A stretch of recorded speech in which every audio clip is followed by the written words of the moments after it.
All right, Gina, Bobina, Banana, Fana, Fofina.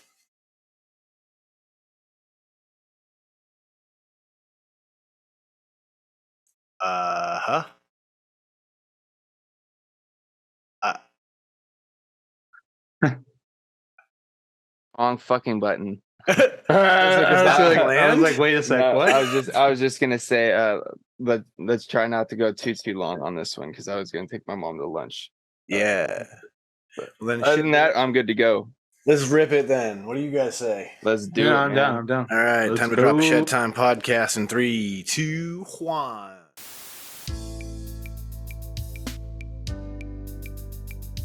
Ladies and gentlemen, I introduce you to Shedtime. What is Shedtime, you ask? Well, it's code for the consumption of cannabis, but it's much more than that. Shedtime's a state of mind. It's art, it's music, it's cryptocurrency, technology, it's food, it's vaping. It can be whatever you want it to be, as long as you're not letting the bastards get you down, not being a dick, and making it fun. When you're in the shed, it's whatever your mind allows you to create. So now let's get to the Shedtime podcast. Welcome back, my friends, and it's another beautiful day, and I hope y'all are having a lovely day as well.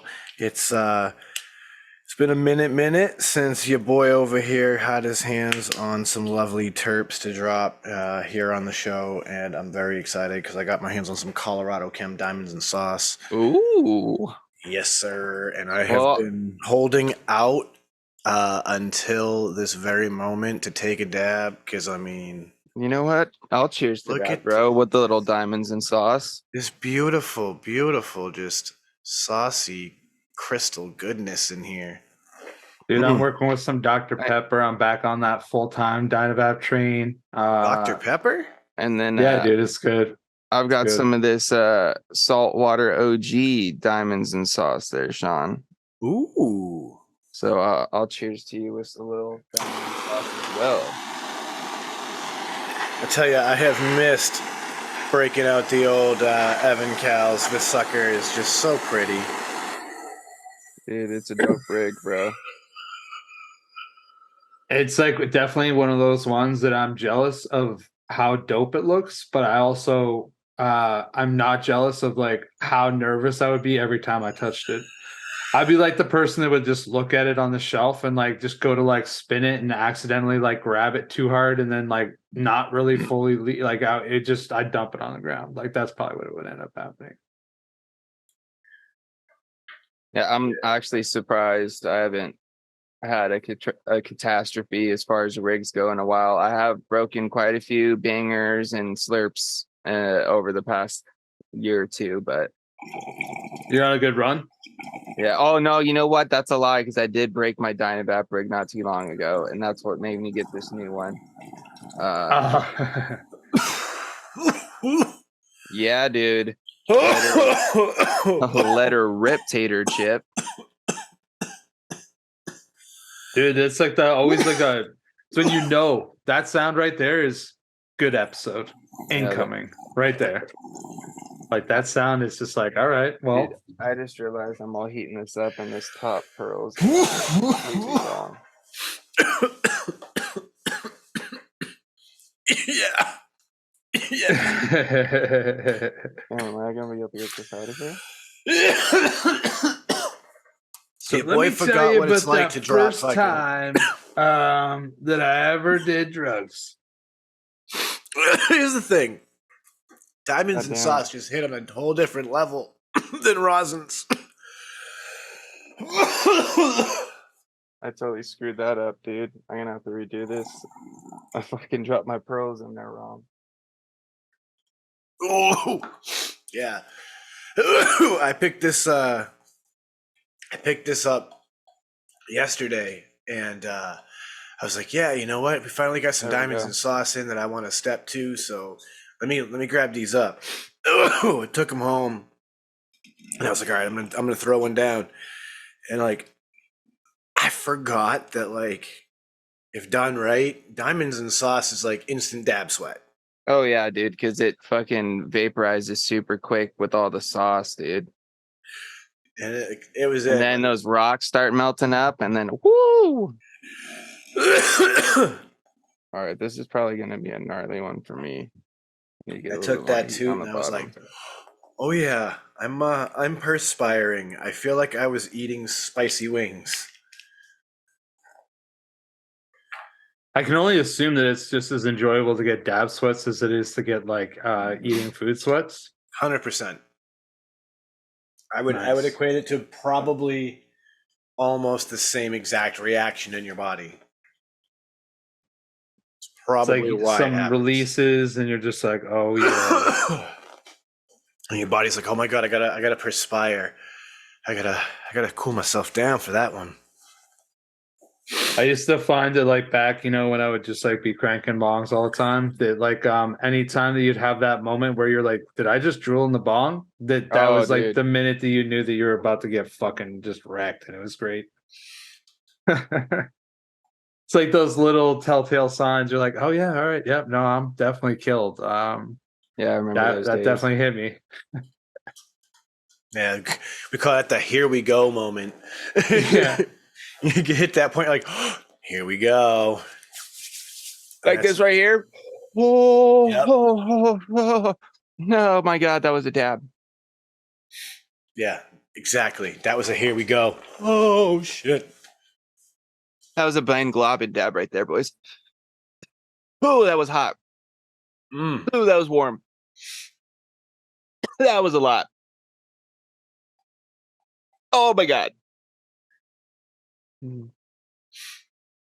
Yeah, okay. So this has like nothing to do with anything that we normally would ever talk about, but it has to do with sports. And I have a question because like I have obviously multiple monitors up, and I have another monitor that's just got a ticker on it.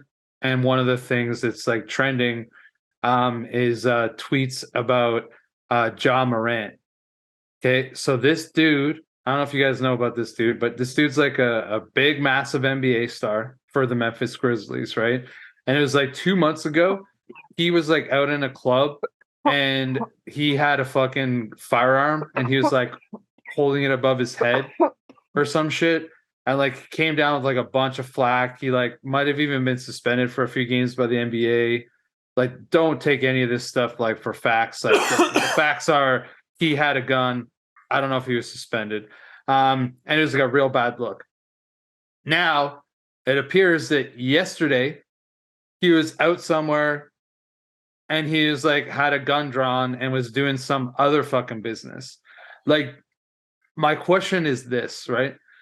If you are a person that is in that level of fame, like attention, whatever, right?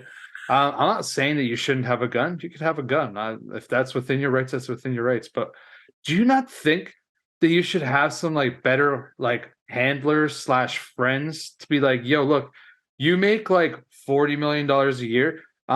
If you end up going to jail or whatever, like you won't get that money. I'm going to help you help yourself by being a little bit more responsible. Like, is that a crazy thought of mine? Or am I like right on the fucking target? Well, that's what you would hope for. You know what I mean? But it just depends on, the person's background and where they've grown up and come from and how, they've, sometimes you can't take some like, even though they may have gotten some sort of success, if they're from like a part of an area where that's what's fucking going on and that's what they're doing, sometimes it's hard to break that, Yeah, you can I take can't the boy out of the hood. But you can't take the hood out of the boy. And I mean, Dude, it just blows my mind because, like, I think, like, if I had a friend who was that successful, I'd be like, homie, dude, you got to stop doing this. Like, this is a bad look. Like, I get it. You want to have a gun. That's fine. How about when we're out in public, you don't pull it out because everybody's going to be fucking watching you and there's cameras fucking everywhere. Literally every person in that whole fucking place is going to have a camera, whatever. You know what I mean? Like, the bad thing is, bro, is like a big part of like the like basketball culture and like the whole even like hip hop culture, because they're kind of like intertwined, is a lot of like the gun toting and that sort of thing. Because like in every rap video you see now, everybody's like there's at least one or two people in the background that got a gun, or someone's got a gun, or they're talking about it. And it's like, I understand the point of wanting, the protection side of firearms and that whole thing. but the whole glorifying of them and like showing them off and this whole thing and that whole thing that's not really like my vibe, bro. That's just me personally, but not obviously not everybody thinks the way that I do.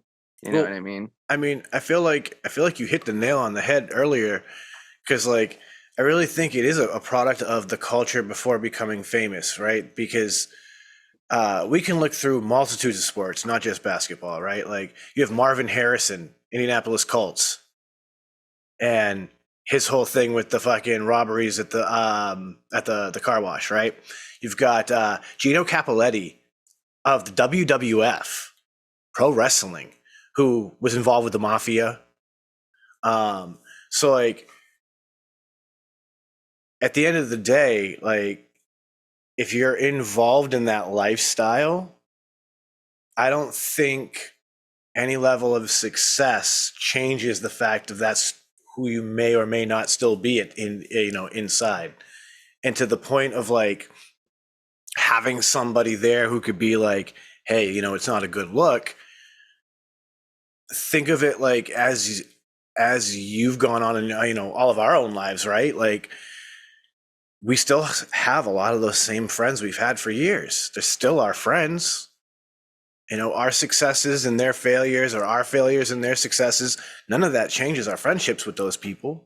And so, who's to say that, someone like Gino Capoletti in wrestling, as he continued to succeed in wrestling, he was still friends with all these mafia people. So he was still involved in that culture just as much as Marvin was involved, just as much as, this dude in the NBA, like Michael Vick even, like that's the culture you're in beforehand. And if you don't actively try to remove yourself from it, that's the culture you'll stay in regardless, right? Yeah, no, I guess that's true. And like, I don't really know exactly how to feel about it other than what I said, right? Like I would feel that, if I knew the guy and I was homies with him, I'd be like, yo, look, like I get how we grew up. I get all this stuff, but like, you're kind of in a different position, and that's what's allowing you to be rich. That's what's allowing you to do whatever you fucking want. It could also be who he keeps around him too. It could be part of the problem too. Mm-hmm. You know what I mean? Because I can tell you what, a lot of the bad decisions I made growing up were because of the people I was around, not necessarily on my own, because I knew better a lot of times. But the people I were hanging out with, they were doing it. You know what I mean? Yeah, no, and like I so said, who knows, dude? The we normally scenarios wouldn't could be talk different. about that, and I just But no, that's an interesting. scrolled by, and I was just interested in what you guys thought about it. But like it leads to the bigger issue, right? Of like the notion of celebrity and the ability to basically get away with things. Because like there are throughout history so many stories of celebrity figures getting away with shit that no normal people would get away with. Yeah, well, I guess it's even just like, it's not even just celebrities, it's like people in power, right? And so celebrities have been given a certain element of power. But other people that could be influential in whatever aspect, it could be a financial influence or influence, it could be like a political influence, all these different things, celebrity influence. And it does make you wonder like how it all happens. But I guess it's that age old saying of it's like it's not who you know, but or whatever. What's that saying? Not what you know, but who you know. Not what what you know, but who you know. It's also that old saying of money is power, bro. Like if you got enough money, bro, you could pretty much do whatever you want. Well, and that is we won't even get into like Epstein Island. That's for sure. Well, that's not. Well, no, I wasn't even thinking that when I said it, but I was just meaning just in general, like you got enough money, you can pretty much do whatever you want. You know what I mean? Right. Well, that's that old saying. It's only illegal if you can't pay for it. Yeah. Like there's a lot of things in this world that are only illegal if you can't. It's like that. There's also that saying, everything's got a price. Yep. I mean, most of the time, that's pretty true. Like in that kind of realm, like I was watching this interesting thing on the history of fluoride and how it wound up in our water supply. And what's really interesting is that the fluoride was a byproduct of the metal making process, and it was just being disposed of in water supplies for years and years and years. Do you think that's where all the heavy metals are coming from, bros? The fluoride? Well, interestingly enough, studies have shown that high levels of fluoride are extremely toxic to the human body.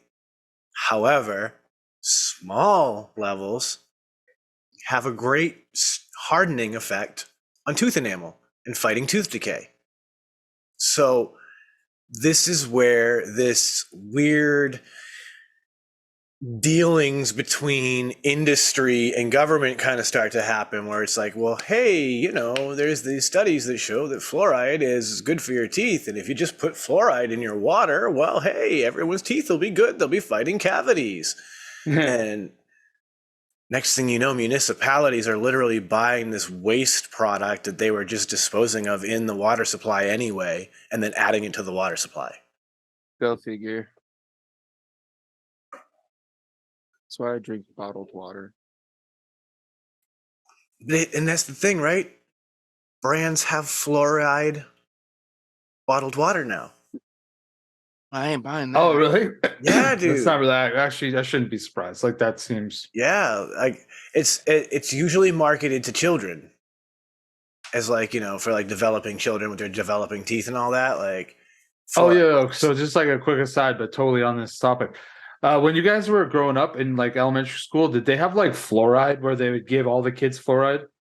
Oh, Like little once, like every like tablet? 2-3 months? No. Like it would literally be like I feel like it was like maybe once a month, once every 2 months. They would literally come in and then you would like swish fucking fluoride in your mouth at school. No.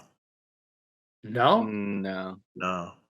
Okay, if there's like any fellow did that at the Canadians that ever dentist. listen to this, like let me know. No, dude, this was at school. At the dentist, yeah, it would happen every time you go. Yeah. Like you'd only get at your the cleaning dentist. and all that, and then you'd like use a fluoride but even at school, like elementary school, it was not a high No. school, elementary No. school. No, I remember the only thing remember about elementary school was the eye test. Yeah. They would make us Eye and take that hearing vision test. and hearing test every Yeah, I don't year. even remember doing that. That was the only thing we did. Yeah, we'd look into the little fucking scope, and they'd see how good our eyesight was, and then we'd put the, you know, giant 19 fucking 28 Yeah. fucking headphones on, and they'd play all sorts of annoying loud Beeps tones. and tones, and you'd have to like click like a little button or something. I Yeah, had to do those a few times for work too. I mean, I guess it's important tests we should all be taking as a person with glasses. Especially working in a fucking wood shop like I have been for the 2 jobs now, that even my most recent one. Luckily now I just wear noise canceling headphones, so I can still hear what's going on in the shop, but it's not fucking intense, and I just have like a little bit of some music or whatever. So like I still hear what's going, and if I need to, I can just click it real quick, and like fucking opens up to where I could hear everything. And dude, when you do that, bro, holy fuck, dude! If you got your headphones turned up a little bit too much, woo! Oh my god, I have a hearing aid. Hello, hi! I can hear the whole other end of the shop, dude. It's crazy. I mean, I guess it's a good way to find out if you're due for a raise. You know, you just boop, stand outside the door like, I'm getting $1.50 this year. Fuck yeah. Yo, when you guys were in high school, did you guys have the option to give blood? Nope. Yeah, I think so. Oh, okay. I wonder. This is one thing I'm trying to remember. Like, I don't wonder remember. if you a certain age. Yeah, I don't know. Maybe not through school. Like I could possibly have given Or blood yeah, I did in a blood drive elsewhere, but not through school. Yeah, I actually we had one at my our senior school. year. We had the blood bank came to the school and did like a blood drive. Dude, it's actually and sweet, if you go, weren't 18, you had to have like your parents sign off or some shit. So I would have been in school for 2 years almost. Well, a year and a half, 3 semesters worth, because we had grade 13. So in the halfway through grade 12, like would have been my birthday, right? And then grade 13, like OACs, I would be like the whole year, I'd be 19. So maybe that's what it was. Maybe it was, and it's just because we had a year longer and I have an early birthday. Like Sean might have been able to do it in grade 12 if they had it. But I know that Sean had a different grade 12 like high school than like a traditional high school, right? Like Yeah, you well, went and to an that's another alternative high thing. Like, school. Yeah, So yeah, it's I went to a continuation school my senior year, so like there was a lot of kids that are 18 or over. yeah, dude. Honestly, like the best thing is like I would do it every time, and there's multitude of reasons. One reason was I would always get high as fuck those days because they would give you snacks, bro. So you could go and there'd be like cookies and fucking muffins and like fucking Yeah, chocolates and all sorts of stuff to like help you get your blood yeah. back or whatever. And I just get so fucking baked and go get blood. And you'd miss like 30, 40 minutes of class. And it was totally cool. So like I would basically just miss a whole class because I'd go for a bud, I'd smoke a bud, then I'd like walk in. I'm like already pretty much just lit. I fucking go in, sit down, get some blood, shoot the shit with some friends after, eat some fucking cookies and stuff, go have another butt, and then like quickly go back to class to grab my bag. It was perfect. And I was doing a good thing too, right? I was just like giving out my blood. Because I actually have like I have like one of the good bloods to like give or whatever. I have like O positive, which oh, is like pretty you're the universal. universal donor. Yeah. So like I can just like It's give bad. my I don't blood to even anybody. remember what mine is. I don't know what mine is either. Really? That's crazy. No, no idea. At some point you obviously knew. Oh yeah, I knew I, at one point for sure because I used to I be at don't the think I hospital ever a knew. lot. So You don't think you ever knew, really? No. That's wild. I mean, as a kid growing up, I mostly just went to the doctor for a standard physical. I never really had a blood test or anything like that. And then by the time I was 18 and had to afford my own insurance, I couldn't afford my own insurance. So I've never had insurance really. Yeah, but I feel like I knew it from when I was a little kid and it was just easy to remember. And me and my dad had the same blood type, but nobody else in my family had the same as me and my dad. isn't that crazy that there's different blood types? Dude, isn't that crazy that I could have a different blood type than my mom? Like to me, that's Well, fucking that well, crazy. We well literally that's were, I was in her body. You know what I'm saying? Like, how do I not have the same blood type as my mom? My brother and sister both did, but I didn't. It's because It's of them weird. their genes from your pops. Yeah, I guess there's like certain things I definitely get from my dad. I dude. get like There's a blood lot type of would be things one. that don't make sense, bro. Like, I remember the whole Punnett square thing from like school when they would be talking about like dominant and recessive genes and all that, and how like you Yeah, and could there'd be kind of like all the map how genes themes would and work out. yeah. And so like it's just one of those things where like in the dice roll of how, the few ways that could have worked out, here you are. You took I on think your it's like dad's both my blood type. brother and sister have blue eyes, but I've got brown eyes. And what do your parents have? My mom's got brown eyes, and my dad's got like hazel eyes. Well, my eyes aren't even brown really anymore. They're more of like a hazel, like green. They've kind of faded over the years. But yeah, both my parents have like darker eyes, but both my brother and sister have blue eyes. Yeah, that is weird. I remember my mom telling me when I was a kid. So my mom was a nurse. She was a nurse for like over 30 years, and she went to nursing school. And I guess like she did one of her things was like in genetics. Like she had to learn in school was like genetics and certain things like that.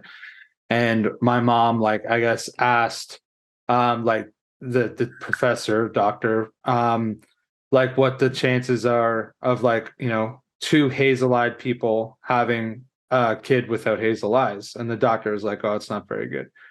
And mom's like, "Well, how about like brown eyes?" And doctor was like, "No, it's like very low chance that like two hazel-eyed people could have it." And then I was born and I had fucking brown eyes. But the only person in my family, like within like three generations, was just my mom's mom had brown eyes. That's it. Nobody else did. Everybody else had hazel or blue. And somehow I ended up getting brown eyes. And both my siblings have hazel eyes, is just like my parents. So it's very strange like how all that stuff does Yeah. work. Yeah, there's this weird recessive gene in there, or is there some sort of mutation that's like, yeah, we're gonna fork this way. Yeah, or am I just a freak? Like what? Well, I You know mean, what I like, mean? think I'm about think cool with it about it. either way. Think about it from your perspective and experience having bred fish, right? Mhm. And like selectively breeding a certain trait out of a single fish. It's just at random at first, and then people start to like selectively breed into that to make it a solid character trait.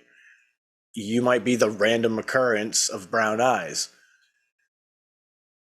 Yeah, well, I guess so, right? Because like, I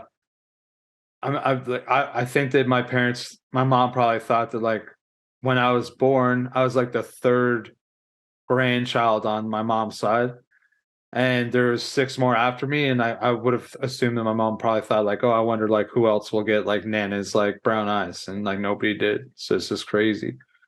But then it's like if I were to say who I look more like, I would look more like my mom than my dad. Like, and my brother and sister both look a lot more like my dad. So it's very weird how like you can Dude, get certain things and others can get certain things, and like it's not always the same things. It's fucking crazy. sometimes it kind of weirds me out how much I look like my dad when he was younger. Like I see pictures and like there's like definitely slight differences, but like there's pictures sometimes where I'm like, damn, that's me, bro. You know what I mean?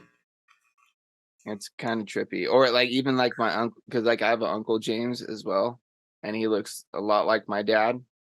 And like even like pictures of him when he's younger, like we all kind of look similar at certain points, and it's kind of a trip.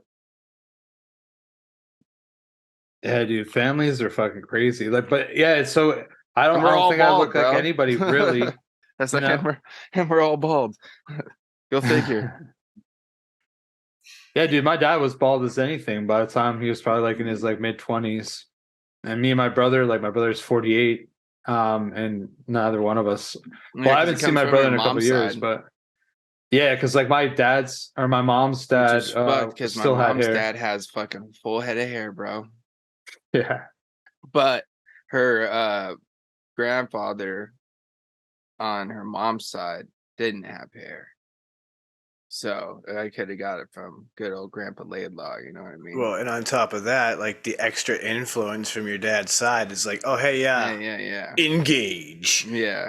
Yeah, like Dude, that's all my true. uncles, my grandpa, everybody on my dad's side's bald. Yep, that gene in your mom's family was like, all right, And then my brother, he still baldness. got hair on the top of his head. He kind of got like a little bit of a receding thing, but he didn't get any of the fucking. He At doesn't least I have don't know like because male he's not. pattern baldness. Yeah, because I don't think he shaved his head in a while, but like his isn't as bad as mine at all. It's like if you look at my mother's side of the family, all the men that I've ever met and seen pictures of, all full head of hair, thick, all those Italian genes on that side of the family. Like, that's why I have this massive widow's peak. It's not a receding hairline. It's been there my whole life. I've always had this fucking Dracula point thing going on, which in my punk rock, younger years, allowed me to do a sick devil's lock on some like Misfits type shit. Yeah, I was gonna say, dude, that or a sick ass mohawk too, bro, because it fucking it Right? gives you a Yeah. fucking It base to gives you start that off of, fucking bro. exactly. Exactly. Just follow the Um, line back, bro. Yeah, dude. Had me set up for success on that. Yeah. So, but yeah, like that's the way that side of my family runs. Meanwhile, on my old man's side of the family, it's bald, bald, bald, bald, bald, all the way back. My father, my uncle, my grandfather on that side of the family, all of them, the whole lot. Yeah, my dad's bald. My dad's dad was bald. Like I never met him, but every picture I've ever seen of him, he was bald. I don't know beyond that though. I know that like my mom's dad, he had like a he's not like when he died, he had a fucking killer head of hair or anything, but he died in like his like mid to late 80s. Like he was thinning, obviously. Like he was like not growing the same level of hair as he was like when I was a kid. But when I was a kid, yeah, he had like a full head of hair. Like that wasn't bald at all. And he would have been in like his mid 60s when I was a kid, into his 70s. Mm. Hair's a weird thing. Fucking genes. But so I don't really even know how we got from the blood type shit, but yeah, like we can move on from this because like it'll just make me think about a million different things. That's like, that typical stoner thing where it's like, man, ants aren't real. They're robots controlled by the government to infiltrate your house, man, and spy on you. Oh man, I was totally gonna go into something, but it's totally a spoiler for all kinds of shit for a movie that's fairly new. I guess it's not fairly new, but anyway, dude, I was talking about this with somebody recently. I don't remember who, but like You think about like how small ants are and how big we are, but how small we are in the grand scheme of the universe, bro. You know what I'm saying? Because Oh hell like yeah. think about like there's like the universe is infinite, dude. Like we're only like a small speck within this large. You know what I mean? Yeah, dude. I do know what you mean. I know entirely what you mean. And like to think that we are the only a sign of intelligent life. It's crazy, right? Like It's hard to believe we when you have really think space about it, for sure. photos that can pull that are able to pull us back enough that we can genuinely look at things and say, this is our planet, this one little pinpoint inside this gigantic swirl called a Milky Way galaxy, inside this giant infinite space of more galaxies. 100%. It seems Dude, impossible that you we're know the what? only species that's intelligent. Well, you know what also kind of like the thought runs through my head when I get real high is what if not only like what if it's like literally like multiverse kind of thing. So like instead of like each galaxy like being, you know, like it's something it's just like a slightly different variation of Hmm. what we have going on. So like in this other galaxy, there's literally people that look like us, you know what I mean, or whatever that maybe not talk like us, but like have maybe a different form of how, dude. Like, Think about it like this, right? Each like think about when you blow bubbles, right? And how like as you blow into a bubble, it'll start to form more and more bubbles and foam up around it with more and more bubbles, like exponentially. Your first bubble is the initial reality. And every time a decision gets made, a new bubble forms with an alternate reality where the exact opposite of that decision was made. Think about the millions and millions and millions of choices you probably make every day. And imagine that now you're populating an alternate reality that is the exact opposite of what you decided to do. That other version of you, that alternate reality version of you, has to do the opposite thing because in this universe, you made that decision. I'm going to go to work today. Somebody said, fuck that. I'm not going to work today.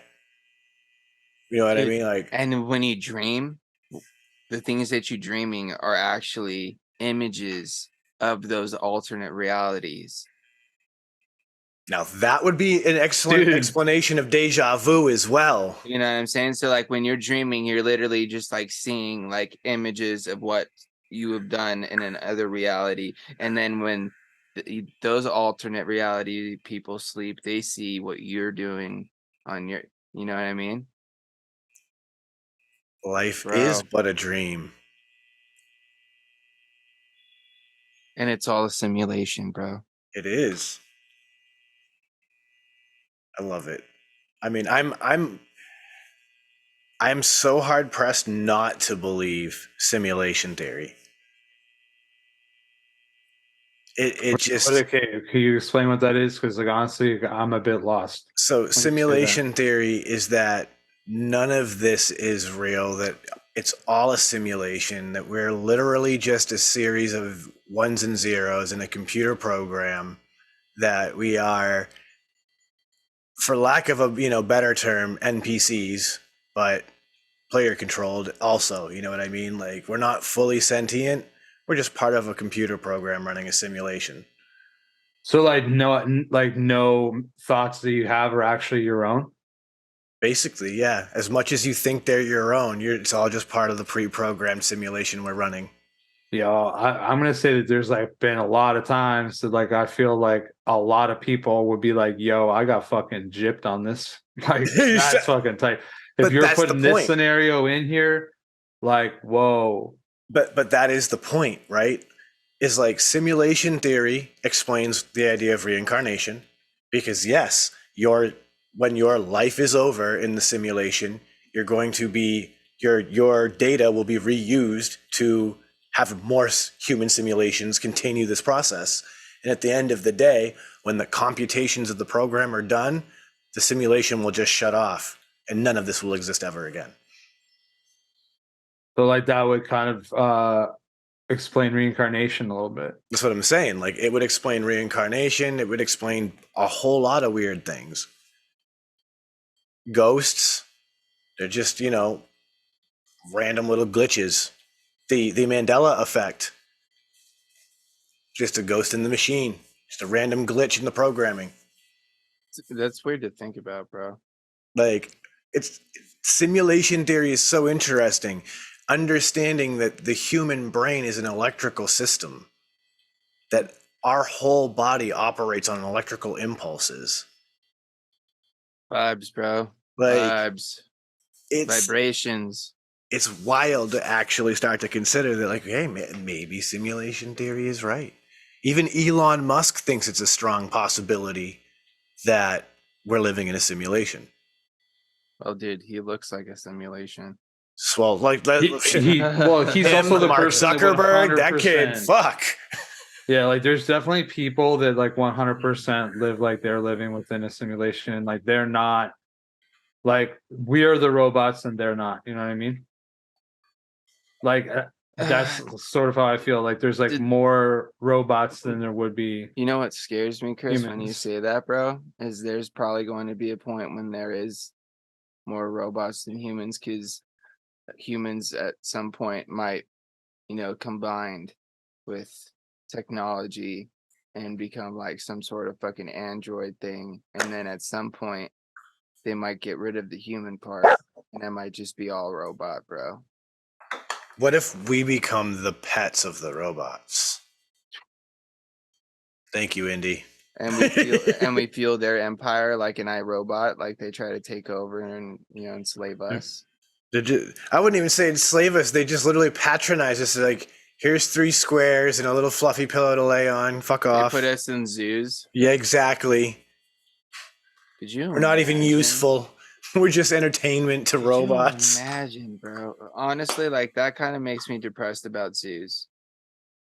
Okay, I just want you guys to know this, right? Like, I think that like we will live this life, though. Like, I'm not saying that the robots will take over and like the human race is doomed and whatever, but I do think that there's going to be a time that we'll all be living that AI will be like mass adopted. It'll be like in everybody's life every day. I don't like it. Evidently, I don't like it. I mean, it's. I don't know if I love it, but I'm pretty confident that you're not going to be able to stop it. Just because that's the way that it's going. Like the what AI can already do now, it's just like moving so fast with. It makes me fucking AI. nervous, bro. I don't know why. To be 100% honest with you, I don't know why it makes me as nervous as it does. But dude, I don't like it. It's an uneasy feeling for sure. Like it just seems crazy. You know why I'm probably it probably makes me nervous and I don't like it is because like it's one of those things that I've talked about in the past.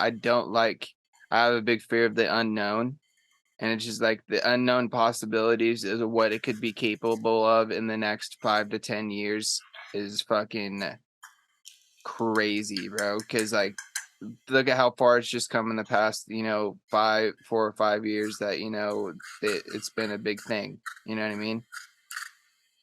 Yeah. Or at least in the public eye, and what's been, going on in the private sector. Who knows how far it already is, bro? I think the thing that's truly terrifying to me is that the algorithms scare me too. The whole AI thing is only as good or evil as its programmer and user. Well, that's what scares the shit out of me. That's what scares me, bro. Is because look at who's fucking running the fucking all these big tech companies, or like the people that are involved and that sort of thing. Who knows who might slip in there and put a little bit of some coding in that might, undermine, some fucking natural laws that they may have fucking set up for this shit. And I've said it many a time. Like, it'll happen. like 100%. Or because like it's a race, bro. Because like you've got like America, you've got China working on AI technology. Dude, they've got this thing that I've seen recently where it's like an AI like headband that they're making students wear that monitor their attention span and like literally link to like the teacher to where they can keep track of like all these different statistics as these students are in class to make sure that they stay on task, and they've got like little lights on them to say whether or not they're actually concentrated or if they're distracted. I mean, it's not really that surprising, That's nutty. but it is crazy. Like, you know what I mean? Like there's Think a of how much difference pressure between- that puts on the child though. I You mean, know what I mean? Like I understand like they're pretty strict already, but like dude, that's insane.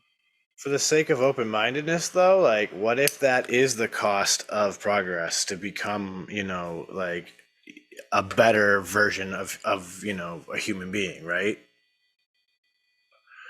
Like, just for the sake of like argument and open-mindedness. No, yeah, I get what you're doing. Like, what just if that is devil's actually what advocate, it's going to take to advance the human race? dude, honestly, bro, I don't know. Like, well, isn't that the thing in iRobot? Like the robots are taking over because they're eliminating the like disease of human beings, basically. I I guess like pretty much. No, I Because don't like know they're if a threat to the world, so they're Yeah, like sort of eliminating thing. them. I Yeah, think so. Yeah. so yeah, I mean, from that perspective, what if the idea of using these technologies to advance the human race is in an effect to avoid us being more destructive? If we advance the human race in a more mental capacity, the next thing you know, maybe we develop new systems and technologies that suddenly preserve the planet. The only thing about that I just think of is just I'm a big free will guy. You know what I mean? Like, and being able to, I feel like that's like even taking like control to like the next step because you're literally like, but I don't don't know, disagree. man. I don't disagree. Like, Yeah, like I'm trying to be open minded about it too, but like, dude, it's rough because like I understand the concept and like trying to help keep them on task to help to be more productive, more efficient, and actually maybe actually learn how to focus, sort of thing, which I probably could have used a little bit more of as a child, but I also don't think I came up terrible, but I also am not crazy successful either. So like there could be something to it. You know what I mean? But at the same time, dude, like I feel like that could like also cripple some minds because even though they may like seem distracted, they may be you know really fucking diving into something further and just in a different realm of where it is that could cripple some creativity on a different spectrum, you know what I mean, where we could miss out on a lot of you know great music or arts or all these other things that have probably come from people that were very distracted in school and were doodling or humming or tapping or doing all these other things that may come off as distractions or not being focused, when in reality it's just that creative mind doing its thing, you know what I mean. But then again, I'm not a scientist and I don't know how the brain works. I don't know.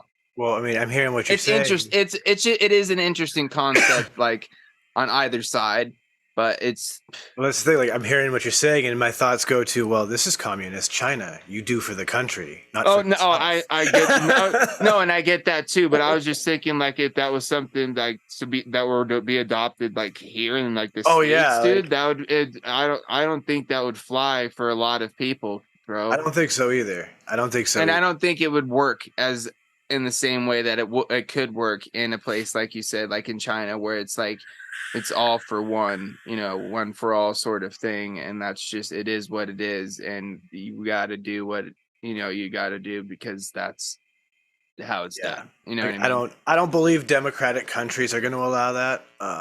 For sure. It is It's a different vibe. It is, but it does make you think. Like, I could see in America that becoming a voluntary product. Oh yeah, well, dude, look at Where, the like, fucking parents will VR buy world that. already, bro. VR is probably something that's not too far off from that, dude, because they're Oh, let's be honest. That's locking going to be people the in. solution to That's going to be the solution to schooling. You put children in a VR classroom. You think so? You'll have a teacher in their home. All the rest of the children will be in their own homes. One teacher will be capable of teaching thousands of children. And all you'll need is one extra person probably to work like a switchboard to take questions. Yeah, because you could have like a whole group of people that were grading papers and all that other stuff. The And AI you just will send do it to a it. Dropbox. The AI will do it. There'll be no need to physically grade papers. It'll all be done in the Algorithm. inside the VR system. So the AI in the algorithm inside will already know the answer and will immediately be scoring them as soon as they're finished. There'll be no more grading papers. Well, that'll be crazy if that's true. And the creepier thing is it'll probably all be sponsored by someone like Pepsi. Oh, dude, I don't even. That's the one thing that I was. You know what I mean? Dude, it'll be by Kraft. Dude, or honestly, like some kid food company. Dude, think of Back to the Future, bro. What was it? Back to the Future 2? When they go into the future? Is that the second one? Yeah, the third one's when they go into the Wild West. Yeah, so the second one, dude, and like all the advertisements and shit on everything and that sort of thing. And we'll even look at the fucking news now. It's like news brought to you by Pfizer. Mm-hmm, you know what I mean? Mm-hmm. When did the news start getting fucking, advertising revenue? Like, it's supposed to be the news, bro. That's the thing, though. Like, you got to pay for them stations somehow, so they got to charge for ad revenue. They probably get some money if they told the truth. I mean, well, see, now that gets into an interesting thing, right? Did I use my outside voice? Because that depends on what your version of the word is. If you understand that reference. But at the end of the day, like, when it comes to, like, you could look at two different opposing networks and they're going to cover the same story in completely different angles. Dude, have you seen those things though, bro? Where like there's literally like 12 or there's a bunch of different news networks and they're literally saying the same exact thing. Well, yeah, because their parent company, Viacom, said, we need you to do this. Yeah, it's literally like fucking 12 different news networks. I don't know if it's 12, but it's more than that. And it's real. And it's word for word. Yeah, it's real. It's literally the eclipse of each person. It's just literally one coherent fucking. I'm pretty confident they were all owned by Viacom, and Viacom wanted them to put out this statement, and so they wrote the statement, sent it out to everybody, and every news station picked their best people to do it. Bro. Dude, doesn't Viacom own Paramount? Viacom owns a lot. They own like MTV and like all that shit. I believe they own Paramount. Like, they own a lot of stuff. They're one of the biggest broadcasting and news network operations, like newspapers, television. They own billboards. Like, you can actually buy billboard space from Viacom. They're huge. And it's funny because it's a company that people don't think about. Like, you've heard maybe Viacom at the end of a TV show way back in the day, right? But like, they've got their hands in so much of this entertainment and advertising world that, like, they can buy and sell and trade whatever truths they want on their networks.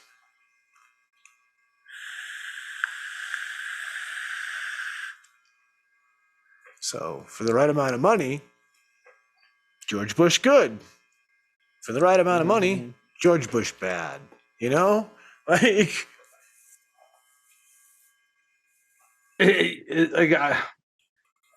I wish that I could take the other side of the argument, right?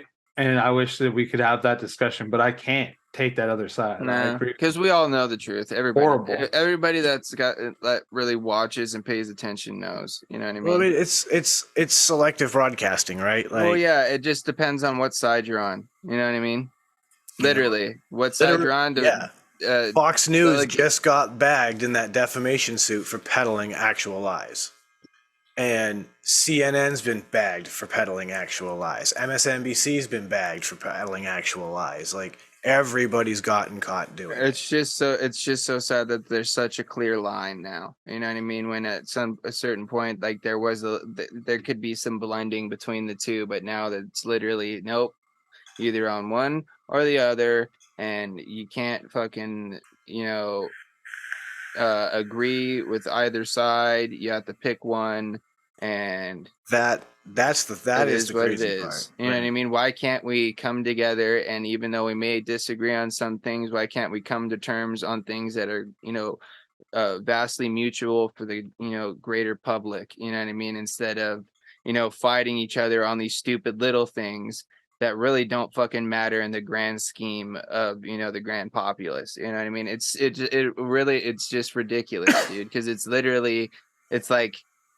all these grown men and women acting as children with all this power over everybody else living underneath just the rules that they make. You know what I mean? 100%. But this is them playing on a psychological principle of tribalism. Well, 100%, dude. This is my tribe. They've taken it to a different level. You know what I mean? And it's everywhere.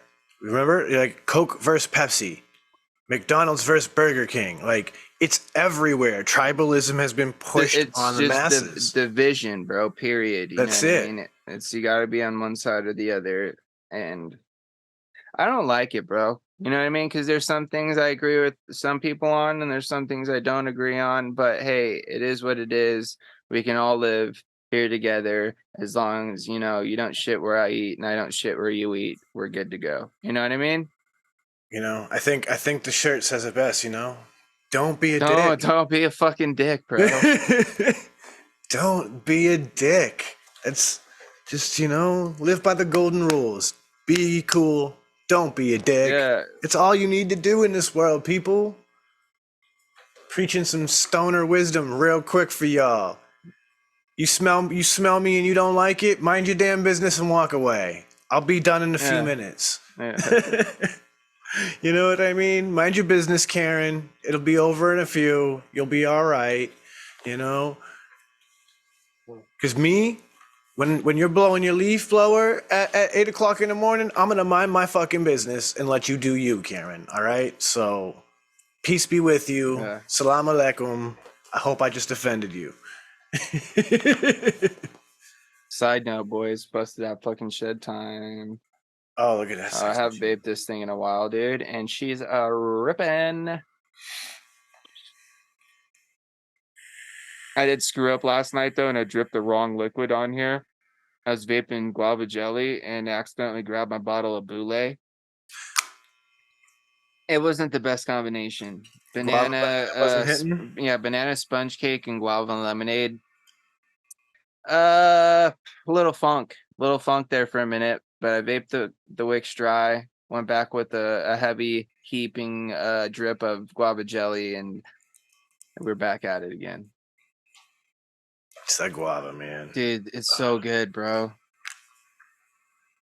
It's definitely become a favorite go-to for me when I need to just completely cleanse the palate and break things up. And as the coffee drinker I am, it doesn't linger on my palate. So I can take a sip of coffee and then I can take a vape. And when I go back to take a sip of coffee, it's not like I'm drinking guava coffee. It could pretty much go with anything, dude. That's one thing I like about it is it's not one of those ones that like coats your tongue.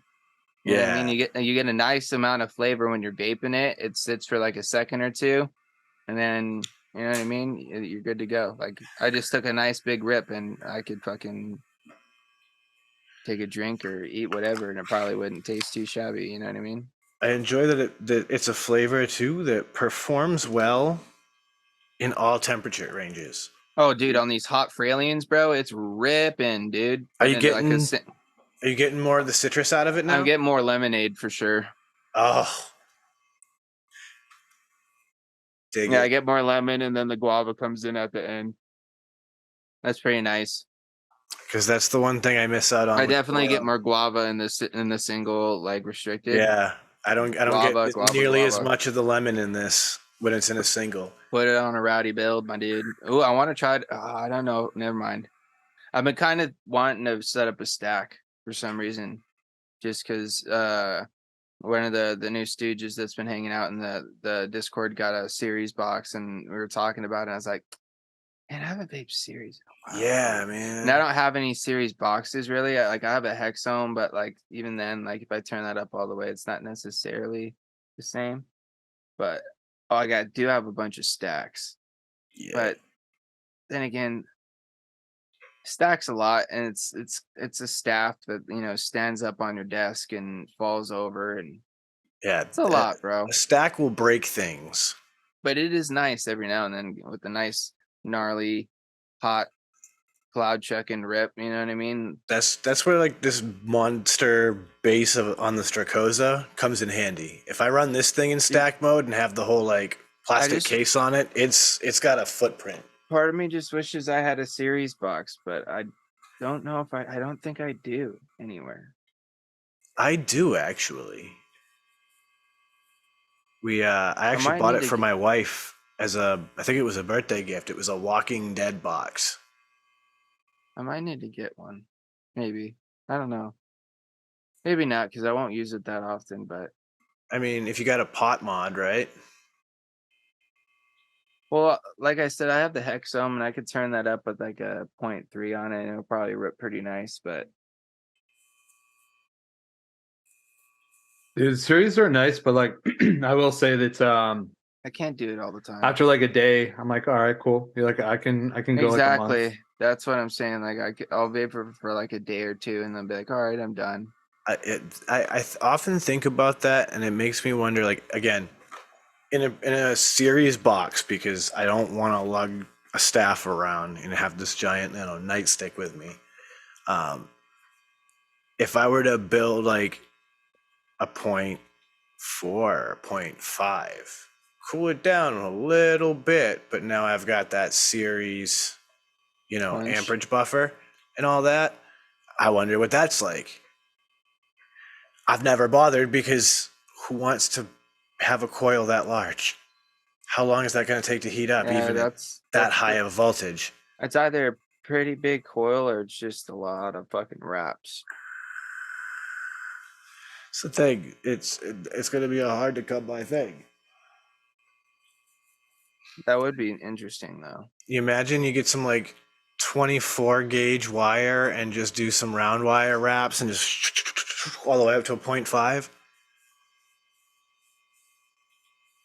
It would be kind of nutty. It'd probably be a nice, flavorful, rich toot, but you've probably got a coil that's like a solid 1.5 inches long. You're gonna need one of those. What was that? The Colorado. Yeah. Giant things. I think it was gnarly. Oh my god! Shout out to Vaporgate for trying things that just were out of this world. Yeah, shout out to Villains because he bought one. Yeah, like he literally had no mod. I don't think that he had a mod that could fit on it without it just overhanging everywhere. There's not one out there really that you'd have to get a custom mod, bro, because there's not one. It was 52 millimeters or some shit. I know I've seen one person on the interweb who had a big enough mod that there was no overhang on it, and it was because they turned the box it came in sideways. Into a mod. Oh, okay. So that way, like, they could actually like have a mod. But I mean, you're talking a box that's like, dude, you could probably modify like one of those build stands from back in the day. Those little square ones into a fucking vape, and then just vape it like that. Yup.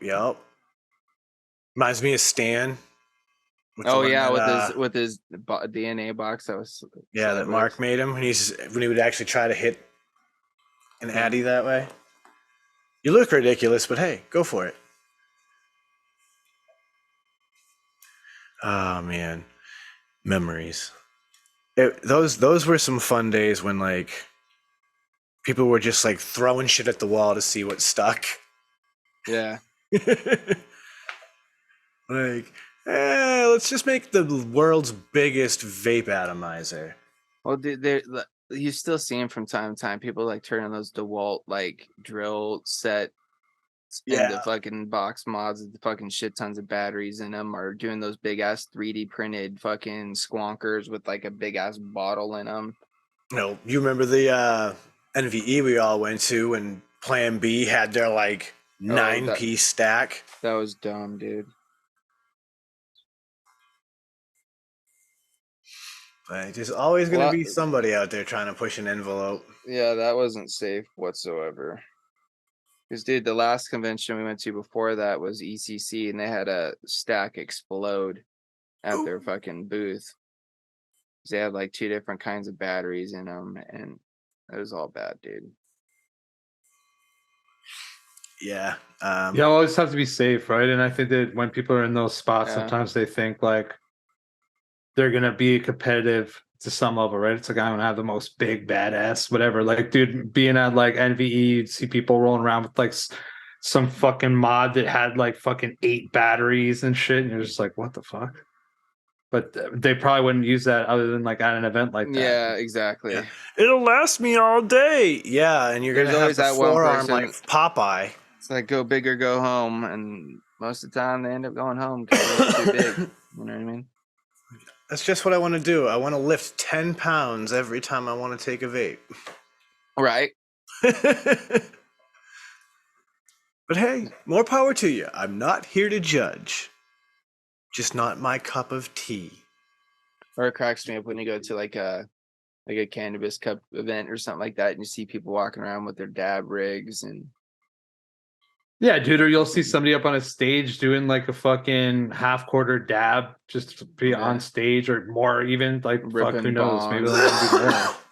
You see the It's dude like with the 20-gram dab walking around with the 6-foot bong, you know, seeing who wants to fucking rip it. The headier because you normally wouldn't rock that at home, you know. No. Yeah, the headier than thou crowd is fun though. Like, yeah, that's like the dude who like he only goes to the event and wears a grass mask there. Yeah, and he's got like a pendant and everything that uses it for his carb cap, and like this crazy fucking, you know, glass heady dab tool with like this like $400 rig, and he's just walking around with like the fucking most expensive fucking hash, and he's just like fucking like he's the man. You know what I mean? I won't deny though, I do love it when the dude walks up with a Pelican case and I go, "What do you got? Yeah, I want to see what's inside." Yeah, what's in there, bro? What's in the case? Like, if you went and bought a legit Pelican case for your glass, it's obviously worth a lot of money, and I want to look at it. Dude, or you catch it. My favorite part is when you either catch like the booth where they're actually like blowing some nice like heady glass shit, and you just sit there and because you're already ripped because you've taken like 6 dabs from like 4 different booths because you've just walked around and like hit the same one twice because you forgot you were already there and they didn't even recognize you, so you got another one anyway. You know what I mean? Dude, good times, bro. That's the thing I miss about working the rally back when I was doing that, is like I made a lot of good friends out of some vendors, and dude, getting ripped for free was sick. Yeah, dude. We had the one morning that like the morning that we actually met. The fucking bag too, bro, because you get a bunch of shit for free or like catch some good deals, and the next thing you know, you got like fucking an ounce in your bag for like fucking dirt. You're like, fuck yeah. The morning that we met Jaya from Govinda Sky, we were just given hash cookies from one of our vendor friends that morning. So like that was the kind of shit that would happen for us over there, and that wasn't even a weed event where like you could technically give away weed like that. It was just like if you were homies, you were okay to use weed out in public. So they're like, "Here, have some cookies. Here, want to do some dabs? Here, want to do this? Like, let's go." Yeah, dude, it was good times, bro. Because we'd get ripped before we went too, and then it got even higher when we were there.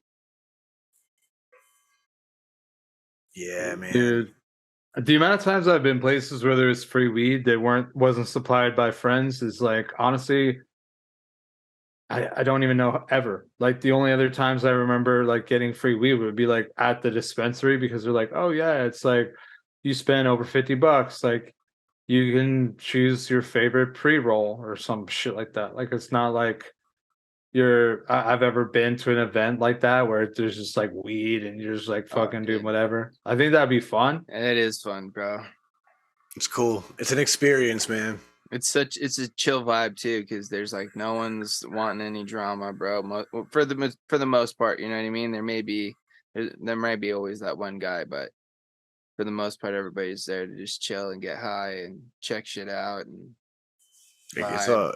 It's a whole other vibe too when like you're actually at one of these industry events. Like here we have Nican, which is basically an NVE of weed. So it's all the different weed vendors from all over the state, all in one place, and all sorts of, accessory vendors and stuff everywhere. And you can just roll booth to booth. Everyone's giving you tons of free stuff. You're walking out of there with all sorts of t-shirts and swag and all that different stuff. Unfortunately, they can't give you free product in this state, so they don't.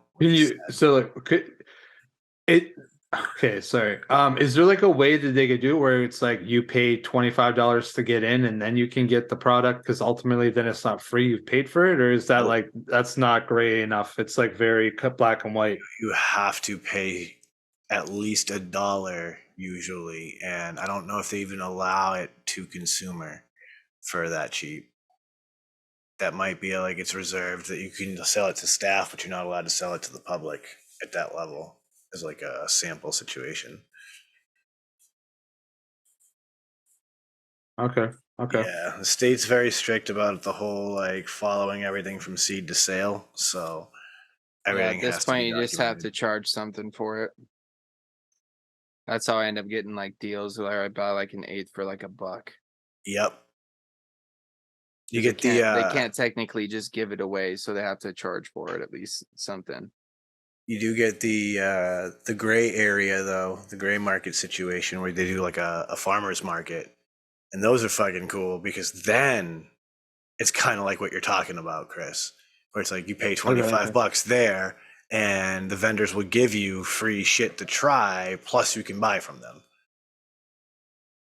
And those are fun. Like we have a few of those that go around. They're like, little secret sessions like that because they're technically not legal. Yeah, there's some that happen around here still too. Like you're never actually buying weed from the vendors. It's like you buy a t-shirt and it comes with an eighth that they've gifted you. You know what I mean? You buy a gram and you get a sticker that you bought for fucking $60. And you know what I mean? Like they just happen to give you a gram of concentrate for a gift after you bought a sticker.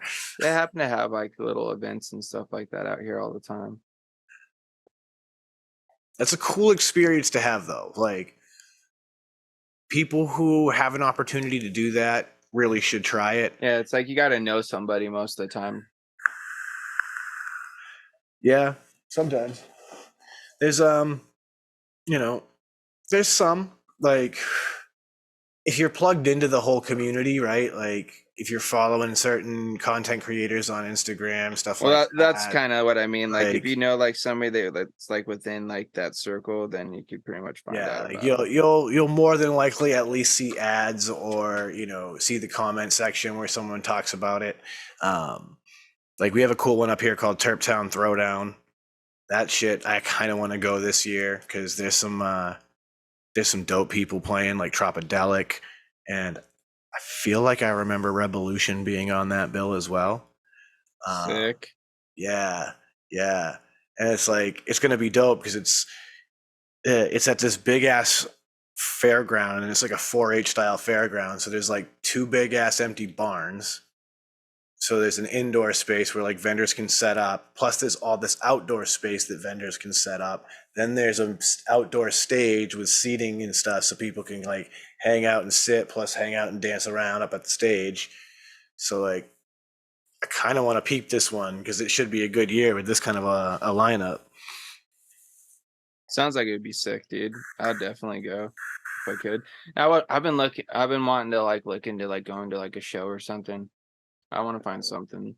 I got a good one actually coming up. I bought the wife tickets to Dave Matthews. Nice.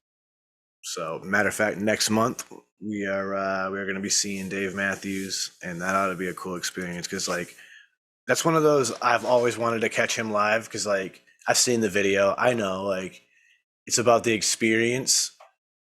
Like I can put on some Dave Matthews and jam and enjoy it, but like I want to see the man dance around, do the whole, the whole deal.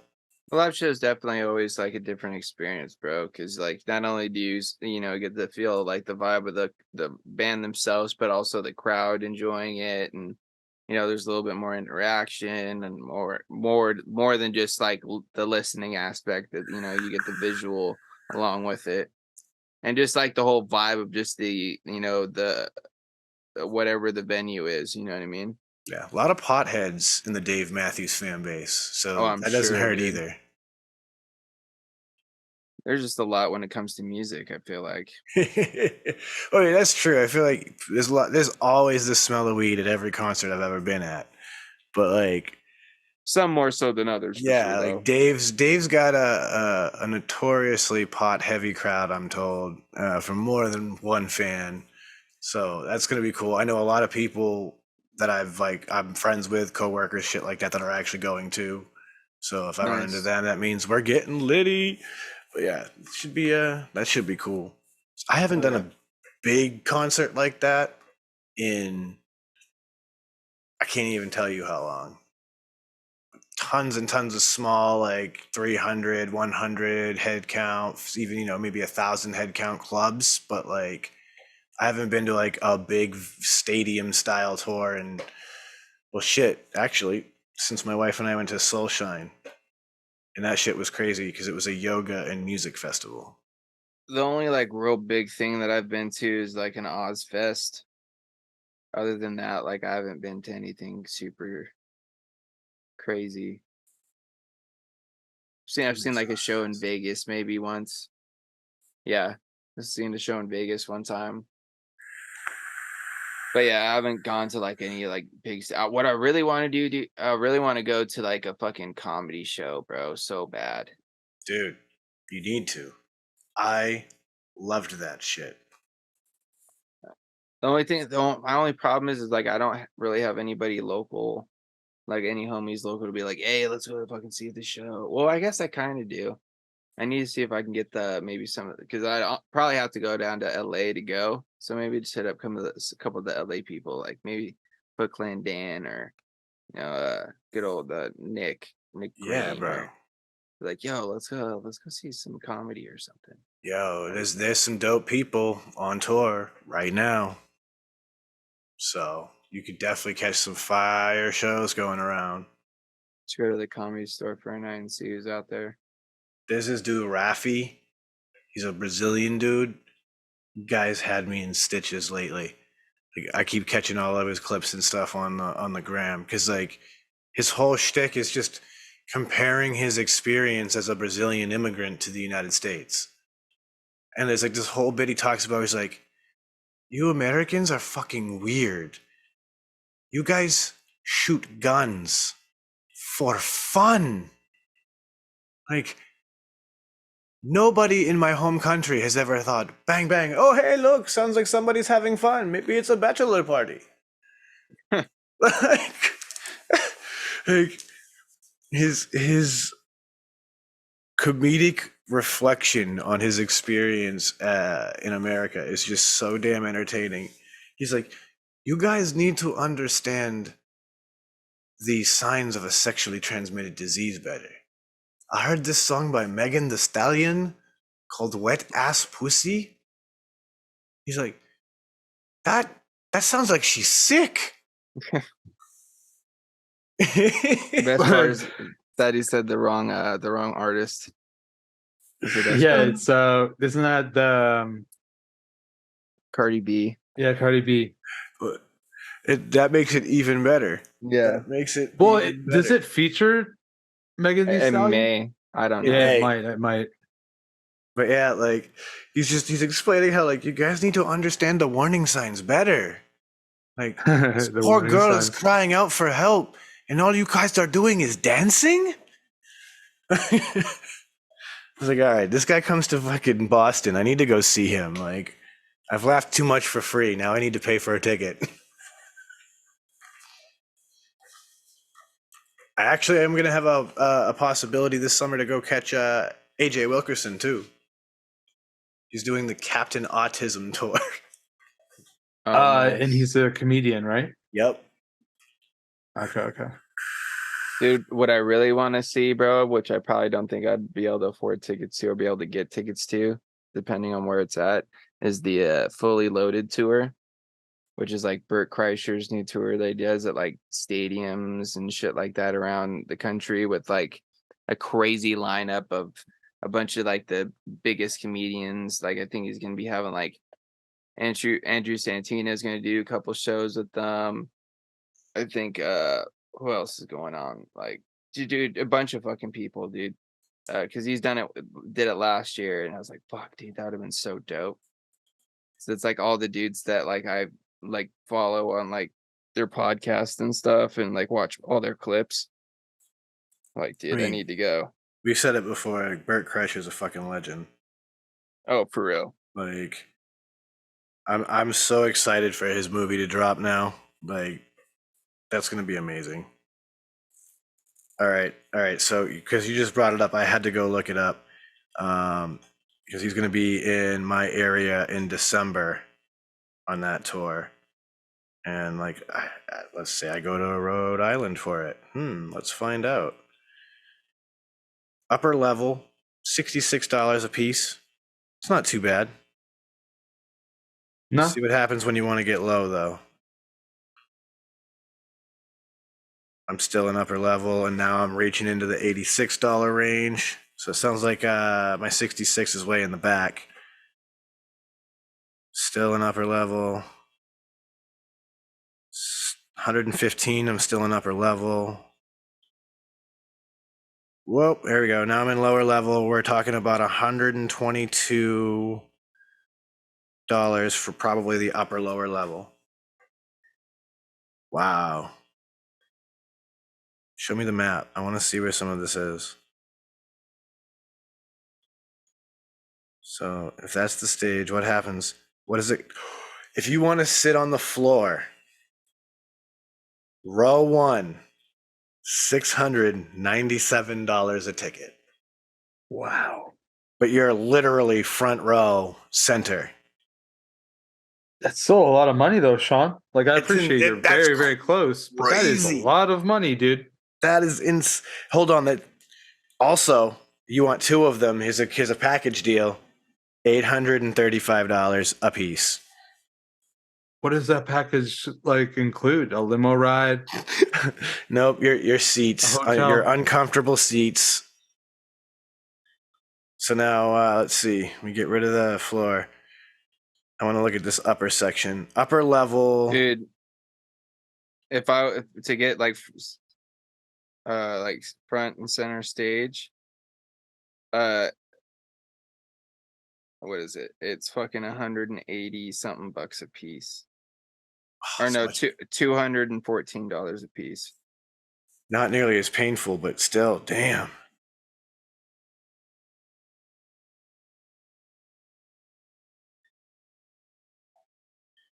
There's those $66 seats, you're behind the stage. I don't know if like it's one of those like you're getting a 360-degree view or something. But if it's not, you're behind the stage, and that's crazy. That like just those prices are like that's crazy to me. I mean, it's a stadium show, and when you think about like the people who are, coming on tour with them and everyone's trying to get paid, like I get it. So I understand it because again, we're talking about where like this guy's renting a hockey stadium for one night. Yeah. Yeah, like I know that that's not cheap. Like I appreciate that. So like I get it, but yeah, like it is definitely more cost prohibitive than, catching somebody at the Improv on a Saturday. For sure. Yeah. Yeah. For sure.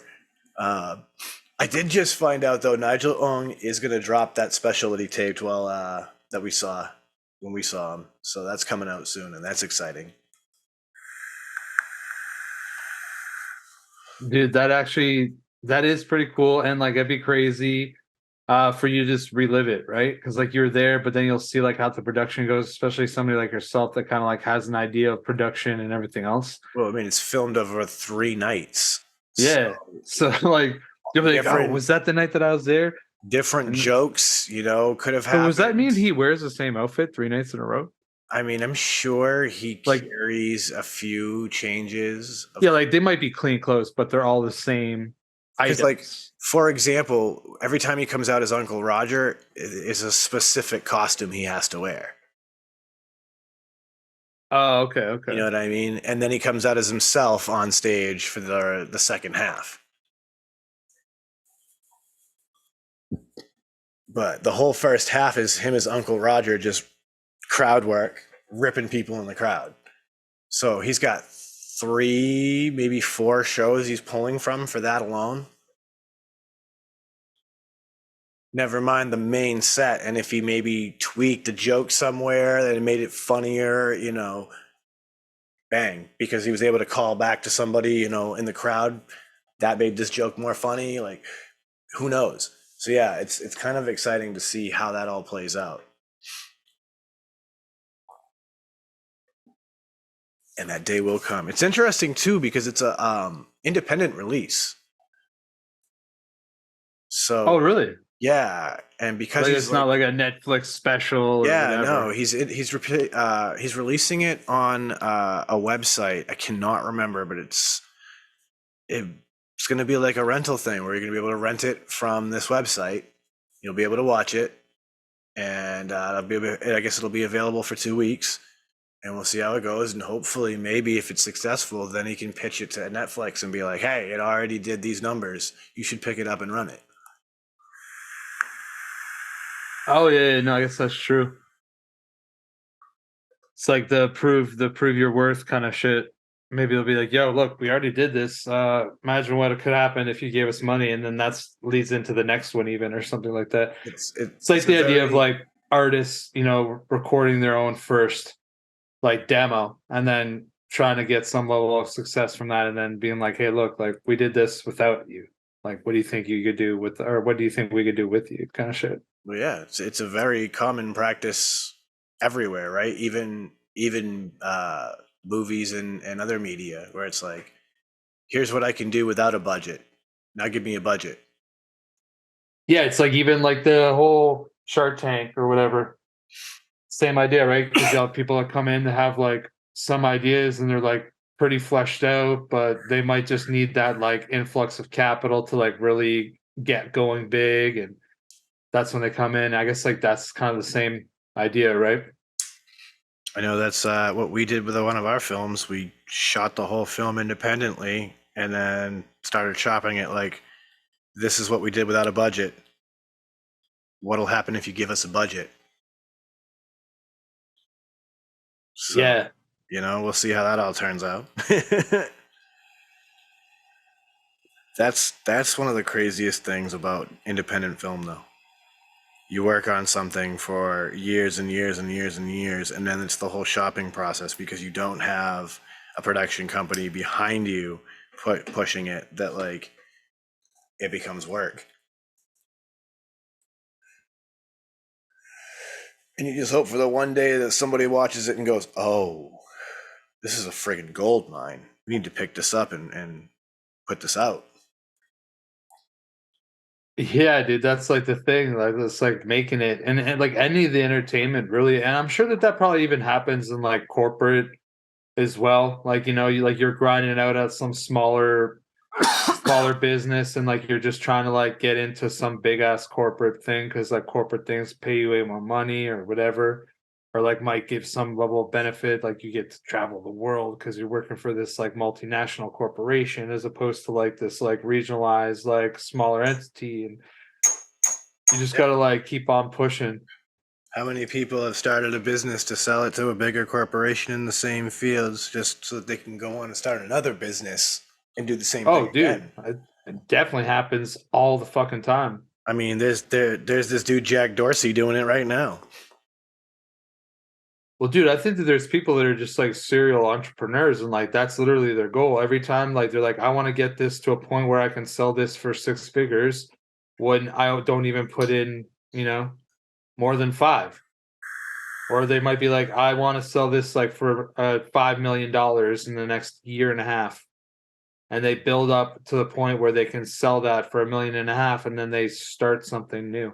Yeah, isn't it crazy? Because when you get to those numbers, a 5% return is a huge number. Yeah, 5% of $1 million is $50,000. You know what I mean? So when you start talking about billion-dollar companies, and you get into that, like a 5% return is still an incredible return on investment. Yeah, like you're like if you weren't rich, right? Like that's what the goal would obviously be, like to get to a point of like you just continually building things, and the more you build, the more money you get for them. Yep. Like, why not? Some people flip houses, some people flip businesses. Yeah, dude, some people will just, like you were saying, right? It'll be like a competitive business, and they'll build it to a point where they just get bought out by a competitor. Like that might be some people's goals. It's like, I'm going to create something that'll eventually be bought by Walmart. Let's fucking do this. Like whatever it have or whatever, Yeah. Yep. Well, shit, friends, we've gone all over the map once again with some high thoughts that went everywhere. I'll tell you what, I got real lit there for a second, kind of zoned towards the end there, boys. Not gonna lie to you. It's all gravy. I'm excited to go get ready to cook dinner because I'm gonna try something crazy. I'm bringing the world of Italian food into the world of Mexican food, and I'm gonna try to make spaghetti tacos. I've done that, but no, an chicken Alfredo quesadilla. Mm-hmm. I'll be in. That might be interesting, dude. I mean, at the end of the day, it's just a cheese sauce. It should work just fine and taste bomb as hell. So we'll give it a shot, see how that works. Yeah, like I don't love white sauce, but like that's interesting enough that I'd be like, yeah, I'd try that. You know, like I want to see how it works. I got a little bit of leftover sauce from a chicken Alfredo we did a while back. So it's like, well, let's use it up. Let's try this out. Let's see if it works. So I'm excited to get that, and I'm sure the boys are hungry and looking forward to getting on with their day as well. So let's go ahead and start wrapping this up. I know Gina's got some things to do, and I'm going to pass it on over to Uncle Chris to start saying goodbye. Yeah, beautiful. Well, I will say, everybody have a great day today. Thank you very much for tuning in. Of course, give us a good old look-see at our webpage. Go to shedtimepodcast.com. Of course, you can listen to the podcast there. You can check out, our bios. You can check out our sponsors, all sorts of different links, some people that we've had on the show. Just go give it a look. Of course, you can also check me out on Tuesday nights on KVTV's YouTube channel for Mixing It Up, just an e-liquid mixing show. Just always just chill vibes, just kicking it. You can check me out on Friday nights on Frank's Ankle Vapor's YouTube channel for the Green Room. Once again, just the three of us just kicking it, good vibes, always kind of having fun, everything else. So feel free to go check those all out. And I will say, I'm super happy that the summer is starting to feel like it's around the corner. And hopefully everybody out there is enjoying the weather, because I know I am.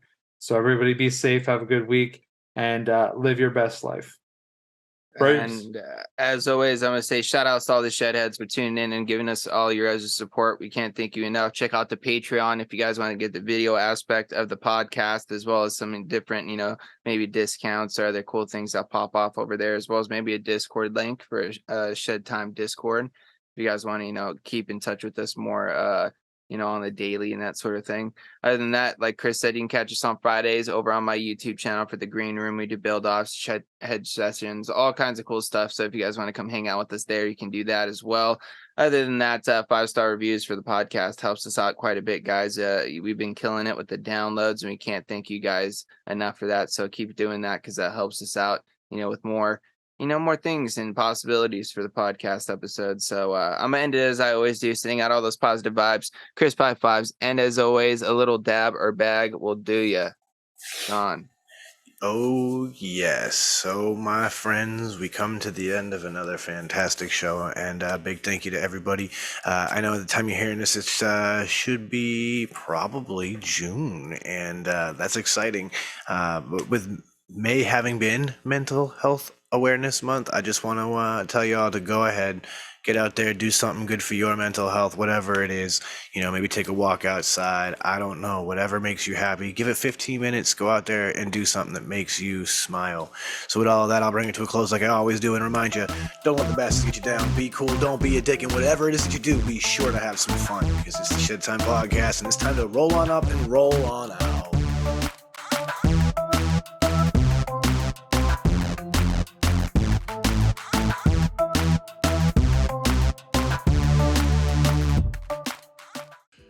Dynavap, Dynavap, Dynavap. Looking to cut the cord on your dry herb vape? Dynavap. Trying to get the best taste from your herb? Dynavap. Ready to take your sesh to the next level? Then meet Dynavap, the best way to vape your flower or concentrate. Concentrates? That's right, your flower or hash can be vaped using Dynavap. Check out Dynavap.com to learn more. That's Dynavap.com. Lose the ash? Dynavap. What's going on, Shedheads? It's your boy, Frames Janklin. Are you looking to step up your match game or have a raw copper, brass, or stainless mod or RDA that you're absolutely tired of polishing? Then you need to go and hit up my man Ashton of Palmer's Powders. He does some absolutely amazing powder coating work. He offers many different colors and finishes at an absolutely killer price. This man is taking powder coating to a whole new level, and he can make your setup an absolute masterpiece. You can go follow him over on Instagram at Palmer's Powders, and you can go check out pricing on his website, palmerspowders.com. That's palmerspowders.com. And as always, let's just vape on, Shedheads. I want you to think of your favorite rebuildable right now. Yeah, okay, so you have a layer cake in your hand, and now you're about... Oh, sorry, yeah, that's not everyone's favorite. That's just mine. So think of your favorite rebuildable atomizer. Think about how good of a vape it produces for you. Now, take that and amplify it. And the way that you amplify that is you put in some Breezestone coils. Breezestone coils are handcrafted in Adelaide, Australia. They're made from some of the finest quality wire that you can get. I believe it's Wire Buddha. You take those coils, you take them out of that phenomenal packaging that clearly shows how much care that Adam puts on the quality of his coils and the insurance that you get them in good shape. You put them in that favorite RDA, and guess what? You have coils that now sing better than Celine Dion. Go check out Breezestone coils. You can find them on localvape.com and also steelvalleyvapors.com. Suck, dude.